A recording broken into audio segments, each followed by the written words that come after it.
How are we doing, Convergence? Thank you for being with us again. Next up, we have a great panel talking about how legacy media companies are transforming the way they interact with their audience. So we have a group of amazing speakers with you right now representing some of the biggest media companies in the world. So please join me in welcoming our moderator and our amazing panelists.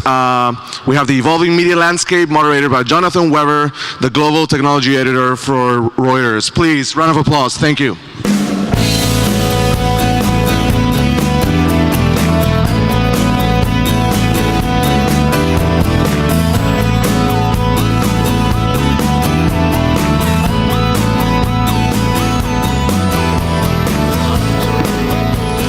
Hi everyone, it's a pleasure to be here. Thanks very much for your interest. We have a great topic today, evolving media landscape. There's certainly no shortage of things to talk about with radical changes in the media business. I won't spend time on introductions, but we're very happy to have Nicola, Michael, Roshni.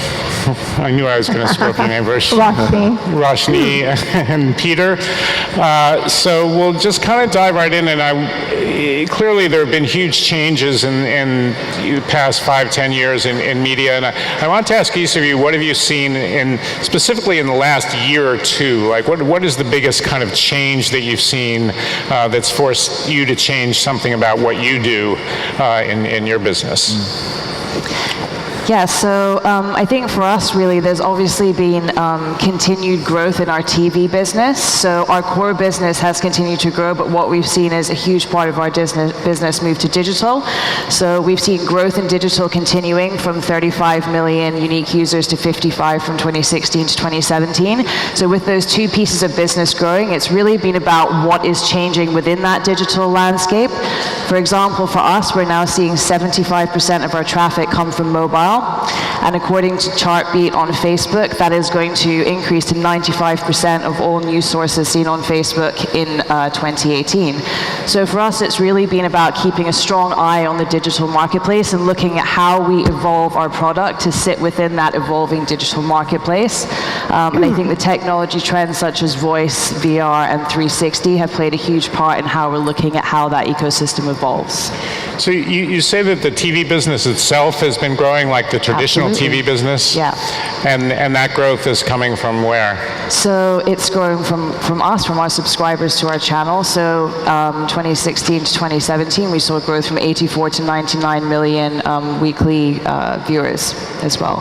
Huh. Yeah. So I think for us, particularly when it comes to news, live video is something which continues to be a huge part of what we do, both digitally and on cable. And there are many evolving marketplaces in Asia which continue to be TV first.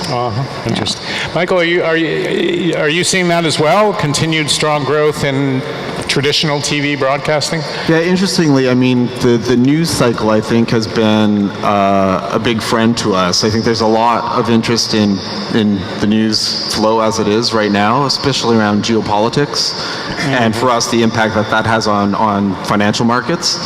But we've seen, traditionally, our growth comes either through entering new markets, which we're doing this year with some new TV products in Indonesia and Thailand with local language CNBC products.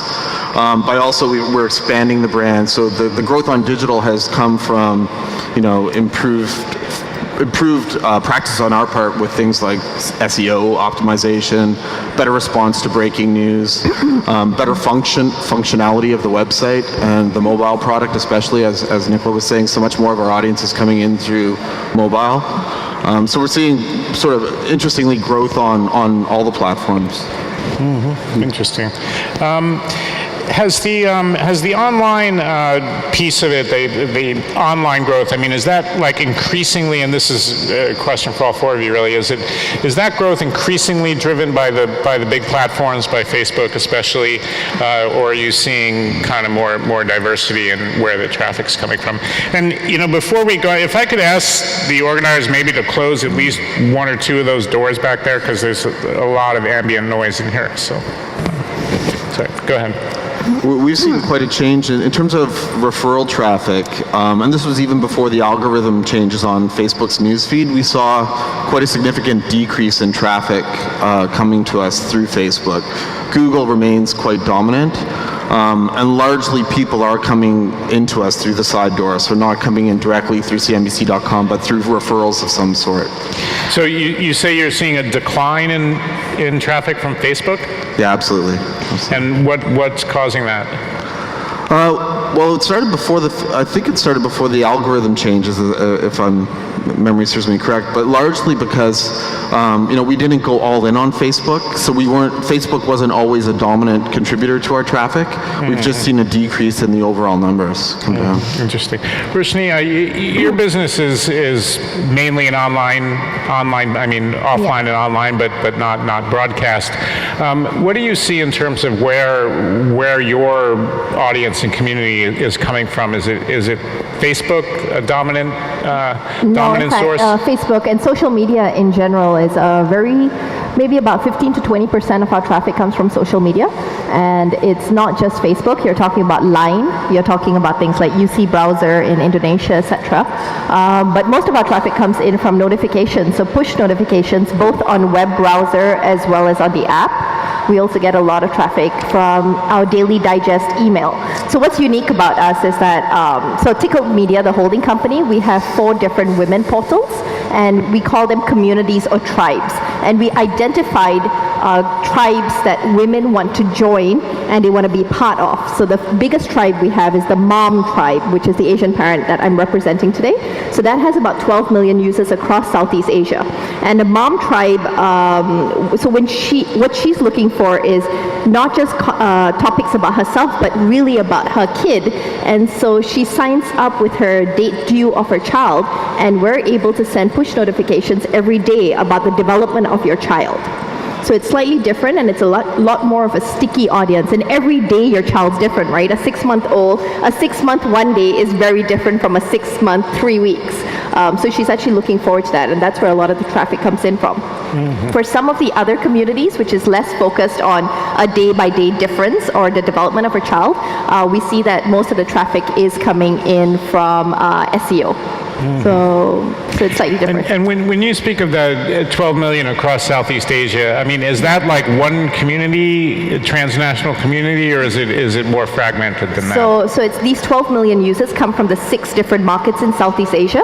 Of course, Singapore is the smallest community just because of sheer population size. Our largest community comes from Thailand. Our second biggest community and the fastest growing one is Indonesia.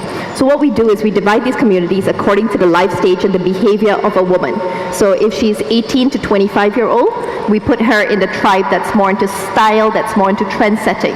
When she's 25 to 30, she's either into home and kitchen or she's into parenting and mom. So we divide her up according to what's her life stage.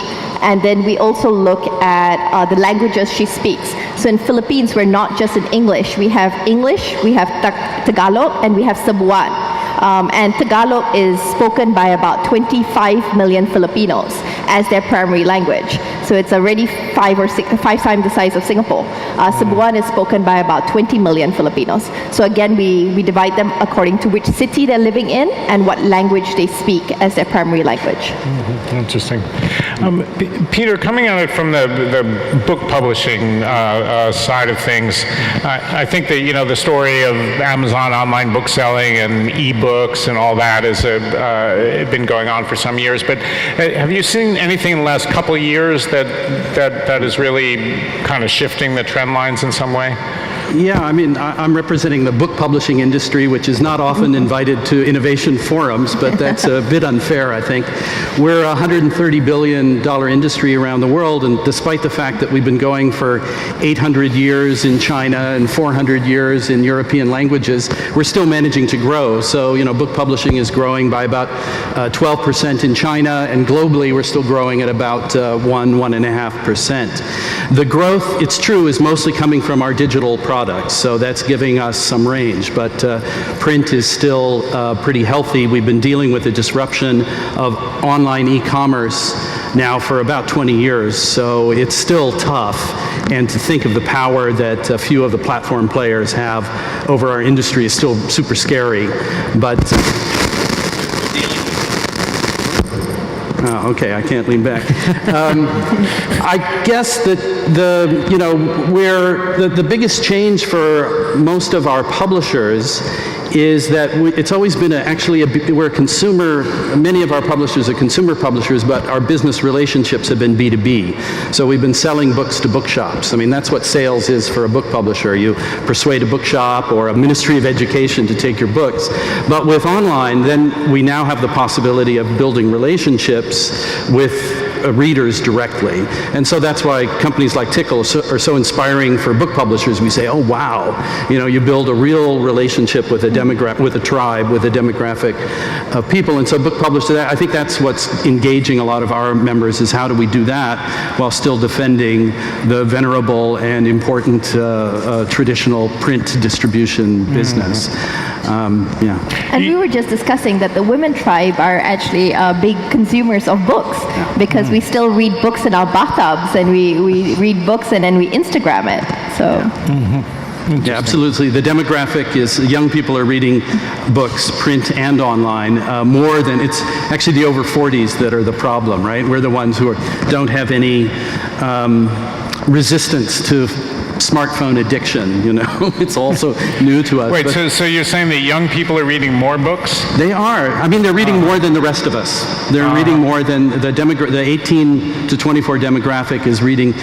I mean, Singapore, Philippines, the U.S., 10% more of that demographic will have read a book in the last 6 months or whatever. So it's that's encouraging. And I mean, what we see when we go to the trendy bookshops and social media heavy locations where people are reading is that it's a break, it's a spell, it's stepping away from receiving everything on this and having a bit of change. I don't know if you guys are in that same audience, but of course it's also great to read books on your phone or your tablet. Don't get me wrong. Well, that's interesting. Sorry, go ahead, Michael. Add on. Interestingly, one of our best performing stories recently was Bill Gates' annual book recommendations. Yeah. So people are coming to us digitally, but to find books.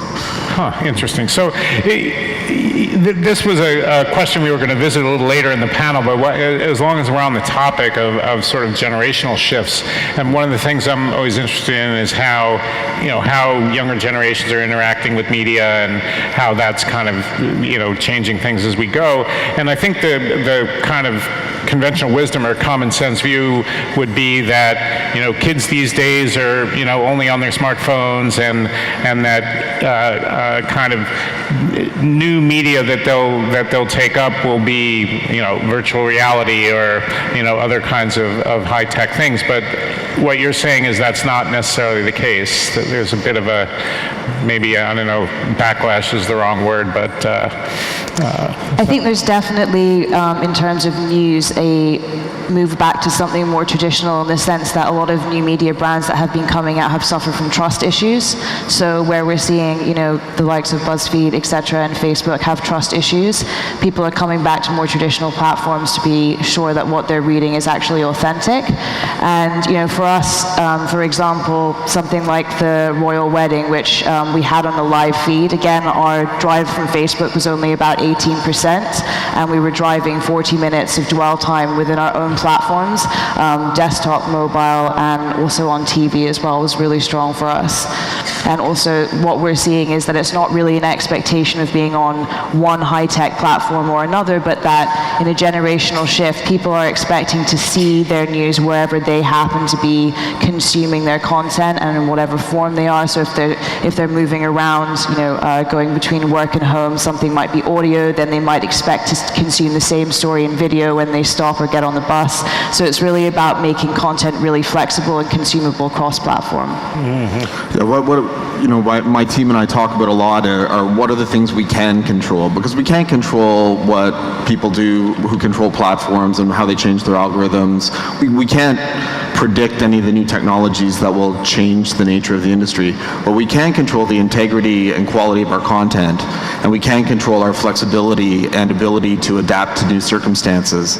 And those two things are the things that we try and focus on. Because, again, there's so much out of our control. Let's focus on the things that matter. And as Nicola was saying, authenticity and integrity and credibility seem to matter now more than ever in some ways. Mm-hmm. So, CNBC is a brand that I would associate with an older demographic, kind of a traditional kind of, I envision a bunch of 50-year-old men worrying about their stock portfolios, and there's always these kind of new entities coming that are going to be like the financial news source for the millennials or something like that. I mean, has that made a dent? I mean, have you seen big challenges from other brands that are trying to appeal to a different kind of demographic? Right. So, when CNBC launched 25 years ago, there wasn't really much in terms of competition, especially because our main product was television. And then a few other television channels in the same space rose. Now in the digital universe, there are a lot more competitors, obviously, and there are many more who are trying to eat into that territory that has traditionally been ours. We know that our traditional loyal core of audience is the person you described, the high net worth individual that tends to skew a bit older. And one of the opportunities we've identified is to become more all things money. Because while people might not care simply about business news and markets and finance, they might care about what's in their wallets and how to maximize that. And so 2 years ago, we launched a brand called Make It, which is more career, entrepreneurship, leadership, personal finance. And that we had a younger demographic in mind when we launched it, but it's had a much broader appeal than that. And it goes beyond purely age demographics. It also has some appeal in some of the emerging markets where we're growing, where people might not have as much financial literacy, but they do want to know, how do I save? How do I grow what I have? How do I start a business? And all those sorts of things. Mm-hmm. So what's really interesting is we have a money platform as well for women who are trying to learn financial literacy, and it's called Asian Money Guide. And some of the content that's the most viewed content, it's very different across the different Southeast Asian markets. But for example, the kind of content that they're looking for, and this is the BCD demographic, right? So people who are earning less than $1,000 USD. BCD, what do you? So outside of Singapore, you would classify people according to how much they make. And in Singapore, generally, almost everyone here would be an A pay grade if you look at Southeast Asia. But in markets like Indonesia or Thailand, you would be looking more at a B and C demographic that's online. And so these are people who earn less than $1,000 USD. And the type of content that they're reading, the first one was, should I tell my husband how much salary I make? The second one was top divorce lawyers and custody and alimony. The third one was, should I give my domestic helper a 13th month bonus? Is it mandatory? So what they're looking for is really day-to-day financial help. They're not just looking for your best stock picks. And I think that that's something that a lot of the bigger media companies or the traditional financial media companies don't actually look at. There's this whole group of audience, and they're looking for very practical solutions. Alimony, should I tell how much I make? Should I give my maid a 13th month bonus? I think that sort of giving that sort of advice implies a close relationship and a level of trust in the audience, which is not always easy to create. I'm glad Nicola raised the question of trust with the big platforms. It certainly seems to me that's the biggest change on the landscape over the last 18 months, is that sort of some of the negative effects of our very fragmented environment have really started to come home to roost. And, Facebook's taking most of the heat for this. That's maybe a little unfair, actually, but, I think they're going to have to go through it. But I think that's quite a change. So companies, what we're hearing, are not panicking about Facebook and focusing on what they can do. But meanwhile, there's a lot of disquiet and discomfort. I was at a meeting of Myanmar media companies, and these are news agencies, and a lot of them started in exile, right? They started in the refugee communities in Thailand, Thailand, incredibly brave journalists and editors reporting on what was happening in Myanmar offshore and getting that information into the country. Well, okay, so now it's a new day, and some of these former exile media companies have broadcast licenses, and they're setting up shop and trying to, help develop Myanmar society. So we kind of expected that it would be a narrative about the censorship law and about, the difficulties of operating under the regime. I mean, don't forget that there are two Reuters journalists, Jonathan's colleague, who've been in jail for 177 days now in Myanmar for, completely, for no reason, just doing their jobs. So I expected the narrative to be about that. It wasn't at all. It was like, we have no revenue because there was no advertising market in Myanmar. Now they've leapfrogged past these different media developments, and it's all happening online. So new advertising revenue is outdoor and it's online, and guess who's capturing the online revenue? It's Facebook or Google. So they said that the biggest existential threat to the development of a media sector in Burma that could contribute to the development of the society was the dominance of Facebook. So that is pretty, and Cambodia is not a dissimilar situation, right? And in an environment that's so fragmented where those platform players have such command, then the urge, the desire for states to try to control that is so huge. And of course, it's one thing to play defense and try to stop the false news, but of course the temptation will be very great to play offense as well. So I think we've got to deal with this. I don't know, it's hard to find the right forum to figure out such a difficult issue, and so much of it has to take place with the big players. So. And I think that's only going to continue to grow as things like voice become more prevalent, because if you think about things like Amazon Alexa and Google Home, where you're really looking to reach out to all that type of practical information through one source that is voice, when you have a voice search and it controls every device, your phone, your at-home unit, you get one answer as a response. You don't get a whole selection of listings which you're curating or looking through. So it really becomes about how you catalog your content to make sure you're at that top result, and to make sure that you're working with companies like Google to make sure you're there and that authentic news has a chance to be first and foremost in these new sort of ways of discovering content. Yeah, well, they're definitely moving more to a model where they want to give you an answer. I mean, certainly with voice, because as a practical matter, that's what you have to do. But even with an online search now, you'll often see it'll sort of highlight a single answer, and then you'll get maybe a bunch of links below that. But they're much more in the mode of like, we're going to answer your question, as opposed to we're going to tell you where to go to get the answer, which is a very, very different thing. And on this question of the dominance of these big platforms, and I think you pointed out one kind of danger that it poses. I mean, to the others on the panel, do you see, is it more threat or opportunity in a way? Because the platforms also open up potentially big new audiences, reach a lot of people who you couldn't reach before.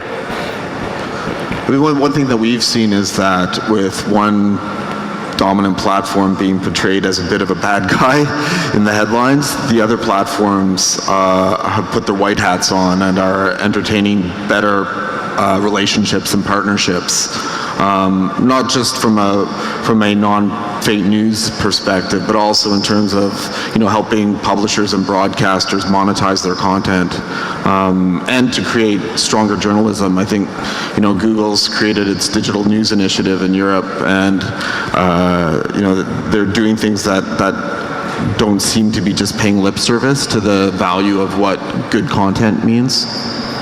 So you're saying that the kind of backlash or negativity at the moment towards Facebook is causing Facebook's competitors to sort of seize the day and try to be more friendly to other people in the ecosystem? Yeah, absolutely. Oh, that's interesting. I don't think it's, I don't think it's fair. As I said, I don't think it's fair to blame Facebook. It's actually the whole media environment that we have that's so fragmented. So authority and trust are much more distributed now and have to be developed.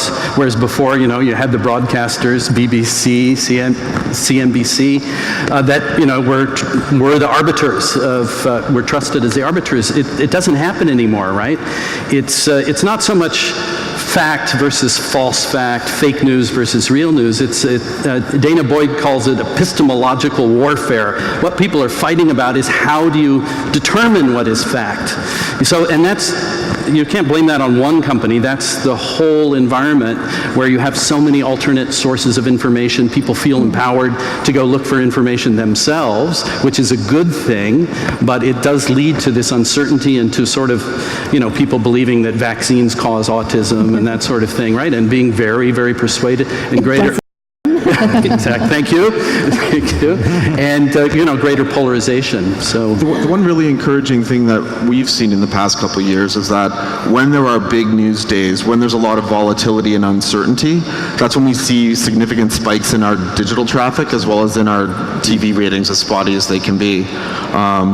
And that, to me, I take that as encouragement that people are coming to a trusted brand when they're looking for answers about something they don't understand. Mm-hmm. Absolutely, it's the same for us in BBC, and I think, at this time, like not just Google, but even Facebook themselves are feeling the pressure to really start curating things like that. They've recently just put in a ban in the US on any form of political posting that has money behind it, unless you are registered with a governing body that looks to authenticate you as a news source. So that worldwide pressure and that visibility is having an impact. Mm-hmm. So what's interesting for us is we don't see a reliance on the platforms. We look at them as just platforms that help us with distribution of content, right? Whether it's Line, whether it's Facebook or Twitter.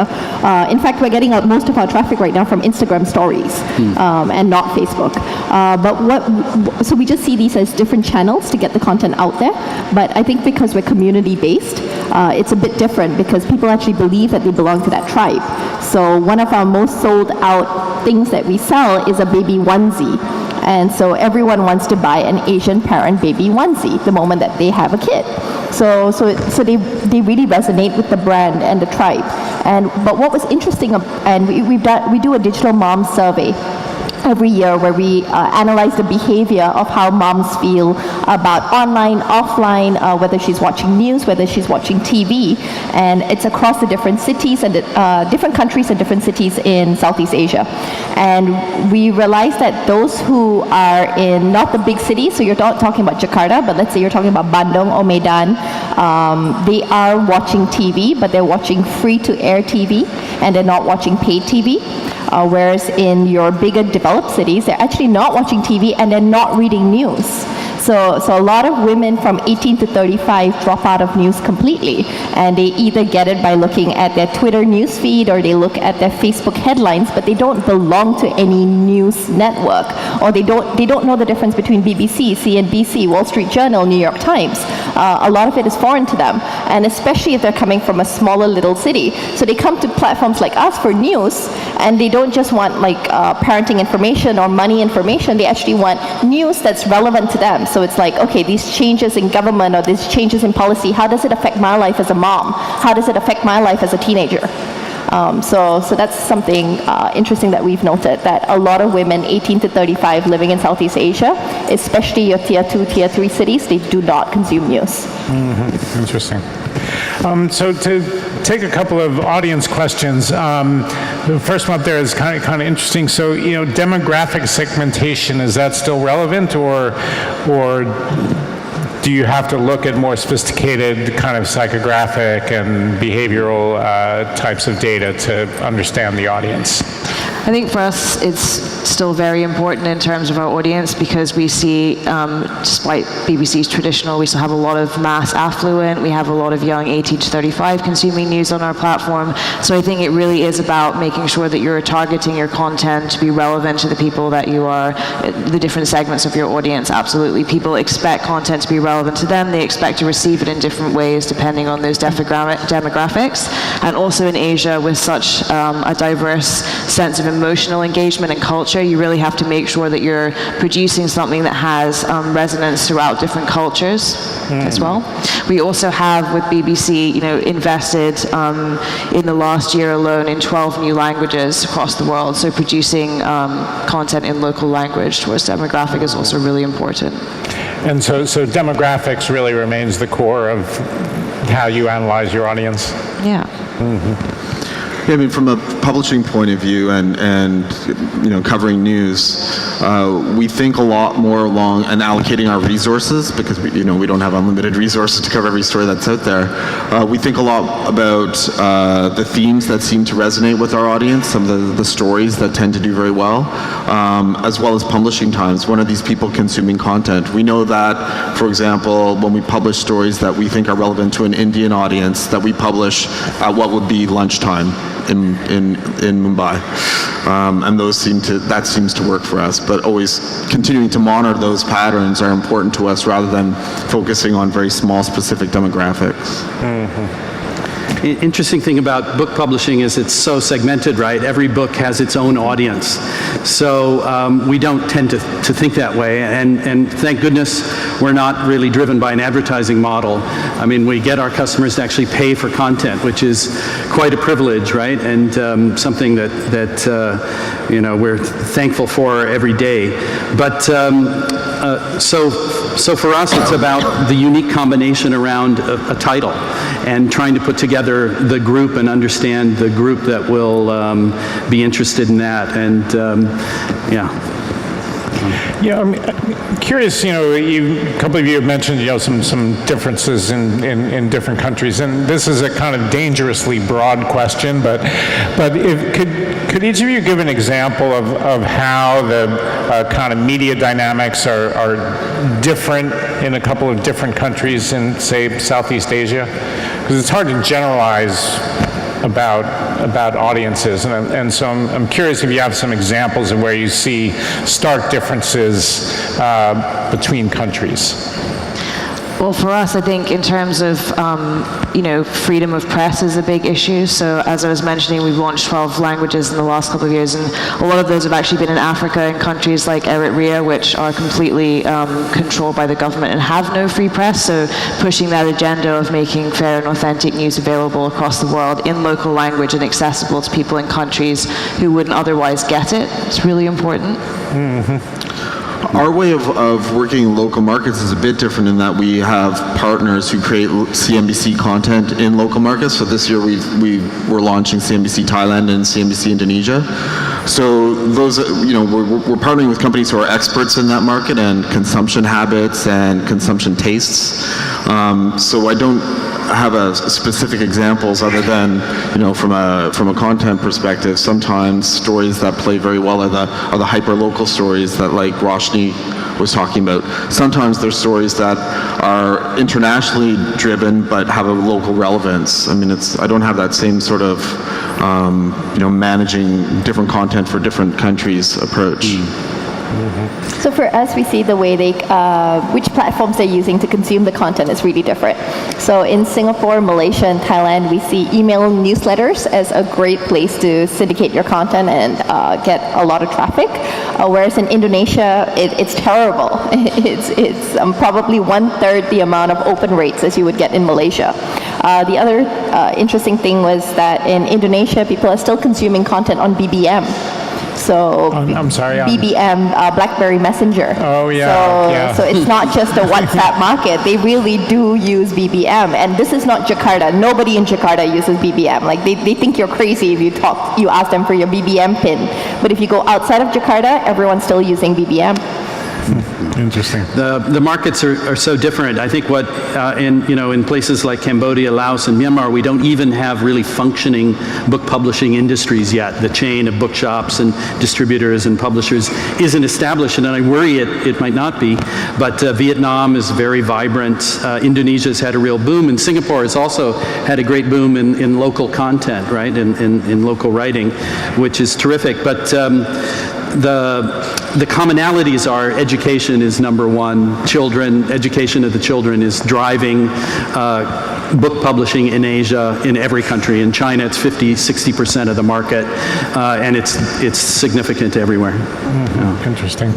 You touched on the political censorship, and I wanted to ask a question about that. I mean, clearly in many countries in Southeast Asia, honestly, to a certain degree, in the country we're sitting in now, there is not entirely a free press, and how does that impact the way you go about your business? So we don't change the way we cover the news. We believe that our integrity and credibility are our currency, and if anything is ever done that calls those into question, then we might as well turn out the lights and close the doors. So it does put us into some challenging situations in some markets, depending on where the reporting is. I think our best body armor in those situations is solid reporting, bulletproof reporting. And do you get shut down? I mean, do they pull the plug on you? So our site and our television signal will get blacked out largely in places like China. There are some other censorship issues that have to do with topic sensitivity in some of the other markets. I'll give you an example. So CNBC US's most popular documentaries of all time were on the marijuana industry. Mm-hmm. And there are certain markets we can't play that in, including Singapore. Mm-hmm. Roshni, have you seen do you see censorship as an issue? Yeah, absolutely. So, one of my primary reasons of wanting to remain as an independent media is because if you look at it, a lot of big media companies are either owned by very powerful, rich families across Southeast Asia, or they have some form of government links. So I do think that there's a complete need for independent media. And even though we're tribes and we're communities, at the end of the day, we are media and we have news, quite a bit of news. And I think that it's our job to get people to understand news and read news, even though our demographic is not a big purveyor of news. And have you had situations where the Thai government comes to you and says, people are defaming the king on your website, and you better do something about it? Yeah, no, we have very strict guidelines and rules, and of course every country is so even though you think of parenting as very non-political, but parenting is very influenced by religion. So for example, in Philippines, divorce is illegal. So we do not talk about any type of content or give information on how you can get a divorce. We talk about how you can tolerate your spouse and how you can get to be more understanding and how you can love your cheating husband, but you can't divorce him, so just learn to accept him. So we have to be very cognizant of those kinds of things. Or even in some countries around Southeast Asia, abortion is illegal. So we don't do content on abortion. Right. Okay. I think we're about out of time, so thank you very much, everyone, for a great panel. Appreciate it. Thank you. Thanks. Thank you very much. Evolving media landscape, one of the pillars of the content at the Convergence stage. Thank you very much.